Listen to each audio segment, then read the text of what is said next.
নমস্কাৰ সকলোকে গাৰ্ডেনিঙৰ মোৰ অন্য এটি ভিডিঅ'লৈ আপোনালোকক স্বাগতম জনাইছোঁ। টাবৰ অভাৱ দেখি ইফালে আজি মই লৈ আনিলোঁ 6টা। আপোনালোকৰ ফালে কিমান দাম টাবৰ জনাবচোন। আমাৰ ফালে এটাত 20 টকা দেই। মই 100 টকা দি 5টা কিনিছিলোঁ, এটা ফ্ৰী পালোঁ বাৰু 5টা কিনাৰ বাবে। আৰু এইবাৰ টাবখিনি বাকী তুলনাখিনিত যে সৰু সৰু হৈছে।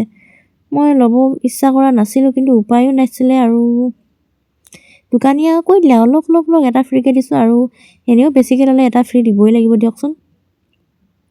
এয়া টাবকেইটা বাকী যিবিলাক মই 20 টকা দি মেলি আনো যে সেই টাবখিনিৰ তুলনাত এইখিনি সৰু অকণমান আৰু এতিয়া ফুলৰ অভাৱ হ'ব দেই। মোৰ টাব আনিলোঁ যে এনেকুৱাই হয়। ঘৰত যি ফুল আছে তাকে ৰুই দিম। এই ঠুঙাত দেখিছে নহয়, কলা কলা ঠুঙাবিলাকত তাতে ছিজন ফুল ৰোৱা আছে যে সেই ছিজন ফুলখিনিকে উঘালি মেলি ইয়াতে ৰুব লাগিব আৰু টাবত।